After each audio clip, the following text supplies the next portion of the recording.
राधा राधा राधा स्वामी दयाल की दया, राधा स्वामी सहाय, राधा स्वामी। प्यारी साध संगत जियो, माताओं बहनों भाइयों, जितने भी आप सत्संग लाभ के लिए उपस्थित हुए हो, शांति से बैठ के सत्संग लाभ उठाएं। वैसे तो पिछले 25, 28, 30 साल भी हो गए होंगे दशहरे के नाम से हम दिल्ली का सत्संग करते आए हैं।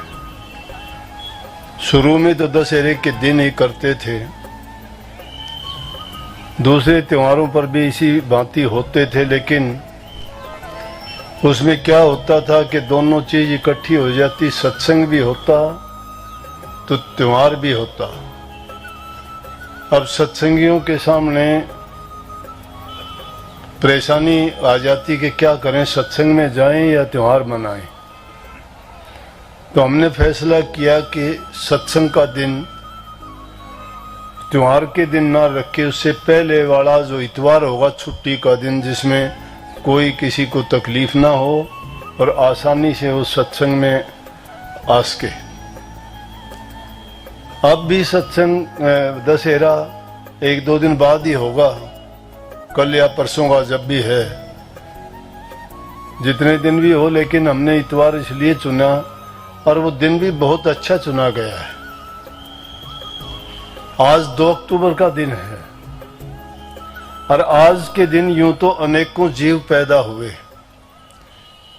हमारे सामने उनकी सबका इतिहास नहीं है, परंतु हमारे देश में 2 ऐसी महान विभूतियां पैदा हुई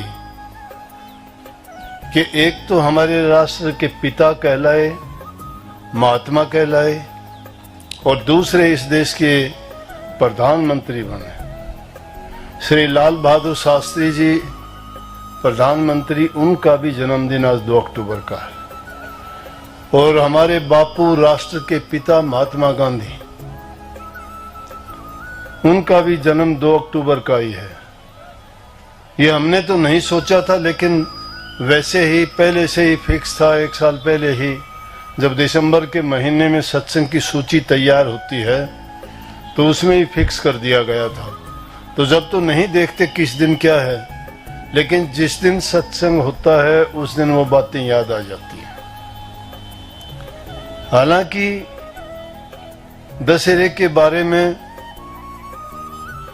हिंदुस्तान का बच्चा बच्चा जानता है कि उस दिन क्यों खुशी मनाई जाती है। रावण के, मेघनाथ के, राक्षसों के पुतले बना के जलाए जाते हैं। कहानी बड़ी साधारण सी है, बचपन से सुनते आए, रामलीलाओं में देखते भी आए, लेकिन उसके महत्व को समझने के लिए थोड़ी विचार की, थोड़ी टाइम निकाल के उन पर दृष्टि गहन ध्यान करने की आवश्यकता है। जब हमें पता लगता है कि रामायण का कितना महत्व है, सिर्फ एक वो कहानी नहीं, एक इतिहास नहीं,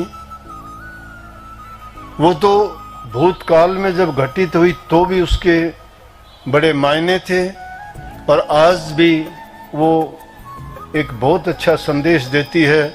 और जब तक ये सृष्टि रहेगी उससे वही ज्ञान यूं का त्यों जो आदि काल में था यूं का त्यों मिलता रहेगा।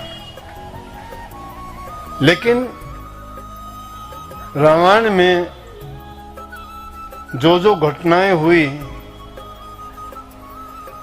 उन पर हम गौर करें तो हमारे व्यक्तिगत चरित्र, जीवन, हमारे पारिवारिक जीवन सत्र को सामाजिकता, किस प्रकार से हम अपने जीवन को जी के उससे इसको सार्थक बना सकते हैं, और जो मायने जीवन के हैं उसके साथ न्याय कर सकते हैं। कहानी के रूप में नहीं, उनको एक आदेश, उपदेश, शिक्षा, सुधार और हमारे कल्याण के लिए देखना चाहिए।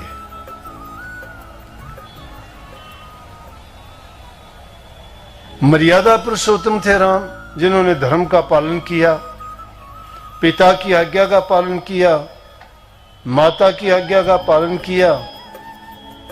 लेकिन आज अगर हम देखते हैं तो हम तो अपने सगे माता जी जिनसे हमने जन्म लिया है, अपने पिता जिनसे हमने सब कुछ पाया है, उनको भी आदर और सम्मान नहीं देते। लेकिन रामायण में अगर आप देखेंगे तो जिन्होंने उनको वनवास दिला दिया, जिसको राजगद्दी देने की बजाय 14 वर्ष का वनवास दिया, उसी माता जी के चरण छू के श्री राम आशीर्वाद मांगते हैं कि माता मुझे आशीर्वाद दें। मर्यादा पुरुषोत्तम बनने के लिए उन्होंने कभी ये नहीं सोचा कि इस माता ने मेरे लिए बुरा किया।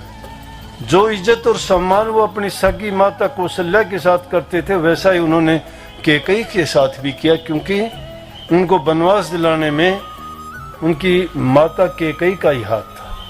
वो भी राजा दशरथ की तीसरी पत्नी थी। इतना ही नहीं, राजा ने स्वयं भी उससे कहा कि ऐसा ना करो आप, कि कम से कम राजगद्दी नहीं तो 14 वर्ष का वनवास ना दो। लेकिन जिद के कारण, अब इसी छोटी सी बात से अगर हम शिक्षा ले लें, हम भी अगर इसी प्रकार से माँ बाप की आज्ञा का पालन करें, और अगर गलती से कोई बात या हमें कोई कष्ट परेशानी हो भी जाती है, या वो किसी आवेश या क्रोध या किसी और किसी कारण से हमें ऐसा कोई वचन मानने के लिए कह देते हैं, तो बाद में उन्हीं को पछताना भी पड़ता है। लेकिन वक्त आता है, वक्त को अगर टाल दें हम उस बुरे वक्त को, तो उसके परिणाम हमेशा अच्छे होते हैं। लेकिन अगर उसी वक्त में हम जल्दबाजी करें, उस पर विचार ना करें, धैर्य ना रखें, तो वही हमारे लिए एक बुरा परिणाम लेके आते हैं। कहानी आप सब जानते हैं, 14 वर्ष का वनवास मिला। माता सीता भी कहती है राजा दशरथ से कि मुझे भी आज्ञा दीजिए इनके साथ जाने के लिए। मेरा क्या है, जब मेरे पति मेरे साथ नहीं रहेंगे मैं यहाँ क्या करूंगी। राजा दशरथ इजाजत दे देता है। लक्ष्मण जी भी कहते हैं कि जहां राम नहीं है वहां लक्ष्मण का क्या महत्व है। लक्ष्मण को तो राम के साथ ही जाने में जो आनंद और मजा है रहने में, वो मुझे और कहीं नहीं। राजा दशरथ ने उसको भी इजाजत दी थी। 14 वर्ष रहे और वहां जंगलों में जो जो घटित हुआ, लेकिन उस दौरान में कभी ये सोचते हो, ये भी उनकी खुद की रची हुई रचना थी। जहां जहां भी गए, ऋषियों के आश्रमों में गए, महात्माओं से मिले, उनसे आशीर्वाद लिया, और थोड़े समय के बाद में ही माता सीता को लंका का राजा रावण धोखे से लेके गया,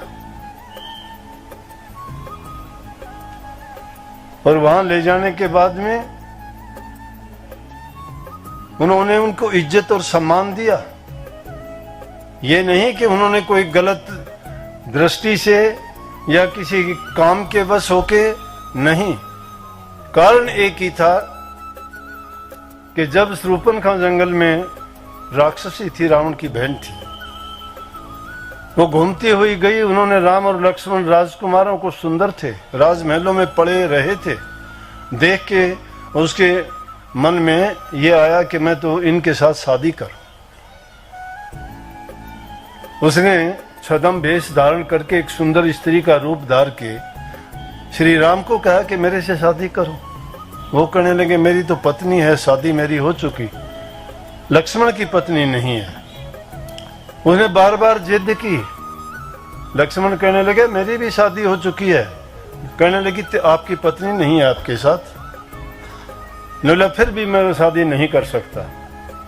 ज्यादा उसने कहा, जिद की तो लक्ष्मण जी क्रोध में आके, आवेश में आके उसके नाक को काट लिया, जिसका मतलब है बेइज्जत करना। नाक काट लेना हमारे समाज में सबसे बुरा माना जाता है। अगर किसी आदमी की वैसे भी किसी कारण से थोड़ी किसी बात के कारण नीचा देखना पड़ता है या उससे कोई ऐसा काम हो जाता है कि जिसके कारण समाज में अच्छा संदेश नहीं जाता, तो उसको कहते हैं इसकी नाक कट गई। नाक काट लेना इन नाक नहीं है, लेकिन थोड़ा बहुत कुछ हुआ, उसने जिद की और रावण से जाके जब कहा तो रावण ने इसके बदले में, वो राक्षसी ने कही कि इसके बदले मुझे नहीं चाहिए। रावण कहने लगे अभी मैं उसको सजा दूंगा, मौत की सजा दूंगा। बोले नहीं, मौत की सजा नहीं चाहिए, आप उनके साथ वही करो क्योंकि उसने मेरी बेइज्जती की, अब उसकी औरत को लेके आओ। इस बात के कारण रावण लेके गया था। रावण और किसी बुरी दृष्टि के कारण नहीं, रावण बहुत पढ़ा लिखा, विद्वान, ज्ञानी, बड़ा विवेकी था, चारों वेदों का जानकार नहीं, टीकाकार था। उसने अपने तप के बल से सभी शक्तियां अर्जित कर रखी थी, प्रकांड पंडित था, लेकिन राक्षस कुल में था। इतनी शक्तियां शायद ही उस वक्त में किसी ने प्राप्त की हों, और उन शक्तियों के देने वाले सिद्ध खुद विष्णु भगवान भी उनमें शामिल थे। लेकिन जब उन्होंने सोचा कि मैंने ऐसी ऐसी शक्तियां दे दी, ये तो बड़ा उत्पात करेगा, तो